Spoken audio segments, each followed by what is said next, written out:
कधी कधी सगळं शांत दिसतं, पण जेव्हा रात्रीच्या अंधारात काही आवाज ऐकू यायला लागतात, जेव्हा भास वास्तवासारखे वाटू लागतात, तेव्हा उशीर झालेला असतो. काही अनुभव मनावर कायमचे ओरखडे टाकून जातात. आणि अशाच एका सत्य घटनेवर आधारित आजची ही भयकथा. कथेला सुरुवात करण्यापूर्वी एक छोटीशी विनंती आहे. जर तुम्ही या चॅनलवर नवीन असाल आणि आत्तापर्यंत चॅनल सबस्क्राईब केला नसेल तर लगेच सबस्क्राईब करा आणि बेल आयकॉन दाबा, जेणेकरून भविष्यात येणारी कोणतीही थरारक कथा तुमच्यापासून दूर राहणार नाही. पुण्यात कर्वे रोड कोथरूड येथे एका जुन्या गल्लीत उभं होतं चॉईस हॉस्टेल. बाहेरून पाहता ते इतर सामान्य इमारतीसारखं दिसायचं, पण त्याच्या भिंतीमध्ये दडल्या होत्या अशा काही कथा ज्या ऐकून अनेकांच्या काळजाचा थरकाप उडाला होता. मी अर्जुन. माझा पुण्यातला पहिला दिवस होता. मला हॉस्टेलमध्ये राहायची सवय होती, त्यामुळे चॉईस हॉस्टेल मिळाल्यावर मी खुश झालो. पण मला काही माहीत होतं की माझ्या आयुष्यातील सर्वात भयानक रात्रीचा अनुभव मला इथेच येणार आहे. आमच्या रूममध्ये आम्ही 4 मित्र होतो. मी, प्रथमेश, संकेत आणि धीरज. सुरुवातीचे काही दिवस सामान्य गेले. अभ्यास, गप्पा आणि कॅन्टीनमधली धांदल. पण मग हळूहळू रात्रीच्या वेळी काहीतरी विचित्र घडायला लागलं. पहिली घटना घडली ती प्रथमेशसोबत. एक शनिवारची रात्र होती. सर्वजण आपापल्या बेडवर झोपले होते, पण प्रथमेशला अचानक जाग आली. त्याला कुणीतरी कॉरिडॉरमध्ये चालल्याचा आवाज आला. तो आवाज कसला तरी होता, जणू काही घुंगरूचा आवाज होता.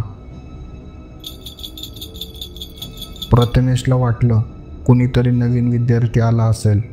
त्याने दुर्लक्ष केलं, पण तो आवाज त्याच्या रूमच्या दाराजवळ येऊन थांबला. नंतर त्याला कुणीतरी दरवाजाच्या फटीतून आत डोकावून पाहिल्याचा भास झाला. त्याचा घसा सुकला. तो उठून लाईट लावण्यासाठी गेला, पण त्याच क्षणी तो घुंगरूचा आवाज दूर जाऊ लागला आणि नाहीसा झाला. सकाळी त्याने आम्हाला हे सर्व सांगितलं, पण आम्ही हसण्यावारे नेलं. पण दुसरी घटना मला स्वतःला अनुभवता आली. ती पण एक शनिवारचीच रात्र होती. मी रात्री 2:30च्या सुमारास बाथरूमसाठी उठलो. लाईट लावून मी कॉरिडॉरमध्ये जात असताना मला माझ्या पाठीमागे कोणीतरी असल्याचं जाणवलं. मी मागे वळून पाहिलं तर कोणीच नव्हतं, पण त्याच क्षणी माझ्या डोळ्यांना जे दिसलं त्याने माझ्या हातापायाला घाम सुटला. एकदम दूर जिन्याच्या जवळ एक लाल साडीतली स्त्रीची अस्पष्ट आकृती. तिच्या हातात एक जळती मेणबत्ती होती आणि तिचा चेहरा अंधारात पूर्णपणे झाकलेला होता. तिने माझ्याकडे पाहिलं असं मला वाटलं. ती काही क्षण तिथेच उभी राहिली आणि मग हळूच जिन्याच्या दिशेने नाहीशी झाली.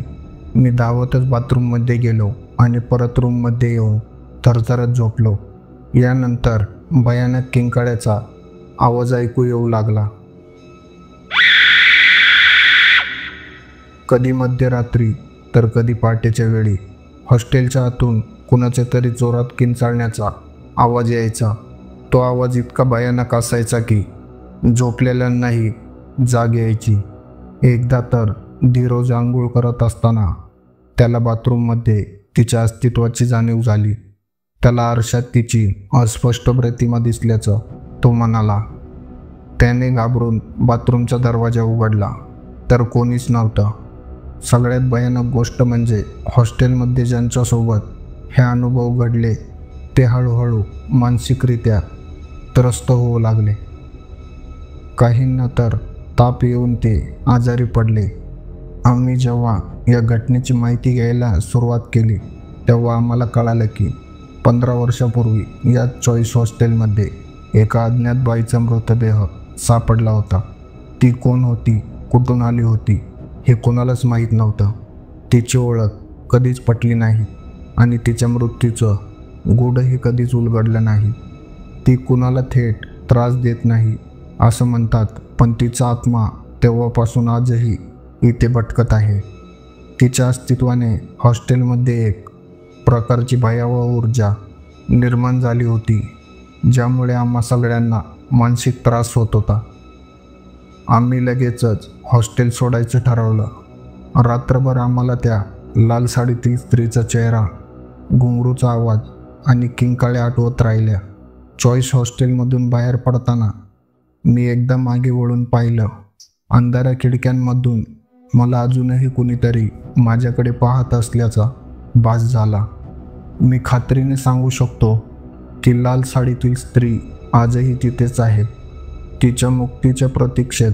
आणि जे नवीन विद्यार्थी तिथे येतात त्यांना तिच्या अस्तित्वाची प्रचिती येते.